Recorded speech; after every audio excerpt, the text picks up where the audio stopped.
Bonsoir à toutes et à tous. Très heureux de vous retrouver pour cette nouvelle émission. Il était une fois l'Opus Dei. Alors on fête cette année, l'Opus Dei fête son 90e anniversaire. C'est en effet le 2 octobre 1928 que l'Opus Dei a été fondé par Saint José María Escrivá de Balaguer en Espagne. Alors pour parler de l'Opus Dei ce soir, j'ai le plaisir d'accueillir le directeur de son bureau d'information, l'abbé Stéphane Semminx. Stéphane Semminx, bonsoir. Bonsoir. Merci d'être avec nous. Alors, en fait, comment est né l'Opus Dei en 1928 ? Bien, le fondateur disait qu'il n'avait rien fondé. Il a, vers l'âge de 15-16 ans, senti l'appel à se donner à Dieu. Il est allé au séminaire, il est devenu prêtre, avec l'intuition que Dieu attendait quelque chose de lui de bien particulier. Et pendant 10 ans, il a demandé des lumières pour voir quel était ce projet que Dieu avait pour lui. Et cette lumière est arrivée le 2 octobre 1928. C'est une inspiration qui lui montrait une idée qui est revenue en force dans le Concile Vatican II. Tout le monde est appelé à la sainteté. C'est son intuition fondamentale, en quelque sorte ? Exactement. Et il faut revenir 90 ans en arrière. À l'époque, dans l'Église, beaucoup pensaient que la sainteté, eh bien, c'était quelque chose qui était réservé à des spécialistes, les religieux, les religieuses, les prêtres. Eh bien non, la mère de famille, l'agriculteur, le facteur, le professeur d'université, le politicien, l'employé est appelé à la sainteté. Alors il faut expliquer un petit peu ce qu'est la sainteté, parce que ça peut paraître un peu abstrait. La sainteté, c'est vivre intensément de la vie du Christ. C'est pouvoir dire comme Saint Paul, ce n'est plus moi qui vis, mais c'est le Christ qui vit en moi. Ça peut paraître un peu arrogant en disant, se proposer d'être saint, c'est se croire meilleur que les autres sur le plan spirituel, mais ce n'est pas ça, c'est Dieu qui nous invite à être saints. Et qui nous invite tous, de par le baptême, à vivre cette grande aventure d'union avec lui jusqu'à nous identifier à lui. Et c'est lui qui le réalise aussi, parce qu'on pourrait dire, moi je ne suis pas capable, et de fait nous ne sommes pas capables. C'est Dieu qui nous sanctifie, qui nous transforme. Alors donc c'est ça un petit peu la spiritualité, l'Opus Dei, cette recherche de la sainteté. Et d'ailleurs, dans votre organisation, il y a aussi bien des prêtres que des laïcs qui peuvent être membres. Exactement. Chez nous, la grande majorité des membres sont des laïcs, environ 98%. La plupart sont mariés, d'autres vivent le célibat. Et parmi ceux qui vivent le célibat, certains sont appelés au sacerdoce pour être au service des autres à travers le rôle spécifique du prêtre. Encore une objection qu'on pourrait opposer à la sainteté, c'est de dire c'est très bien la sainteté, mais vous comprenez, moi je n'ai pas le temps pour être un saint. Parce qu'on pourrait interpréter que la sainteté, c'est une espèce d'activité particulière à laquelle on s'adonne, comme on pourrait s'adonner à un hobby ou autre chose. Et alors, là, Saint José María dit quelque chose de très, très étonnant. Il dit que nous devenons saints, non pas à côté, en marge, ou malgré le fait que nous ayons une vie familiale, sociale, professionnelle, mais il dit, nous devenons saints par, dans, à travers, grâce à cette activité quotidienne. C'est là notre lieu de rencontre avec Dieu.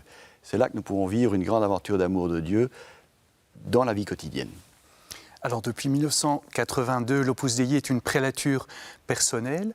Si je ne me trompe pas, ce statut canonique a pratiquement été créé pour l'Opus Dei. Mais en tout cas, qu'est-ce qu'en fait une prélature personnelle ? Comment ça fonctionne ? Oui, c'est un statut qui a été prévu par le Concile Vatican II. Parce qu'au Concile, on s'est rendu compte que la tâche que l'Église réalise au service du monde doit s'adapter aussi au monde qui évolue. Et donc, jusqu'alors, l'Église organisait sa tâche pastorale essentiellement sur une base territoriale. L'Église a des diocèses, des circonscriptions qui sont des diocèses. Mais les gens bougent. Avec la globalisation, les gens vont de tous les côtés. Et il peut y avoir des nécessités spirituelles qui voient le jour et qui ne sont pas circonscrites à un territoire. Et donc, l'Église s'organise maintenant aussi, chaque fois plus, notamment avec des prélatures, mais par exemple aussi avec des ordinariats militaires, pour veiller au suivi pastoral de certains groupes de fidèles qu'on ne peut pas identifiés par le territoire où ils habitent, mais par une certaine situation comme celle de militaire, une certaine spiritualité comme celle de l'Opus Dei. On pourrait imaginer que certaines personnes qui vivent un certain rite dans l'Église, dans la liturgie, soient aussi réunies dans une prélature. C'est d'une certaine manière le cas pour les anglicans qui ont rejoint l'Église catholique il y a quelques années. Ils ont reçu un statut similaire. Alors, l'Opus Dei compte, si je ne suis bien renseigné, environ 80 000 personnes aujourd'hui dans le monde. Un peu plus de 90 000 maintenant. Un peu plus de 90 000, oui, voilà, oui, donc c'est encore augmenté. oui, oui. Et depuis combien de temps l'Opus Dei existe-t-il en Belgique? Vous comptez beaucoup de membres aussi dans notre pays? En Belgique, je crois qu'il y a environ 350 membres, plus quelques centaines de coopérateurs aussi, qui sont des personnes qui ne vivent pas cette vocation, mais qui appuient, qui aident les initiatives de formation et d'apostolat de l'Opus Dei. L'Opus Dei est arrivé en 1965 en Belgique, à Louvain. Et pourquoi à Louvain? Eh bien parce que, à l'époque, mais ça n'a plus duré que quelques années, c'était le seul endroit bilingue où on pouvait trouver des jeunes en Belgique. L'université était encore bilingue.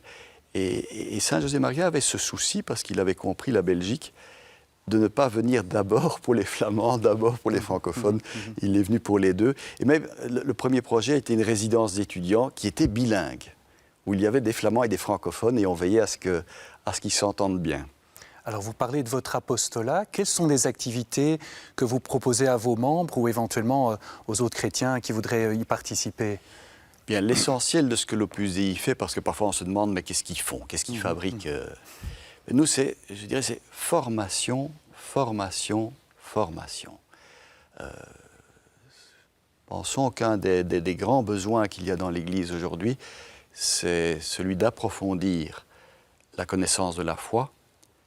C'est un aspect. Approfondir la vie spirituelle, l'intimité avec Dieu, c'est un autre aspect.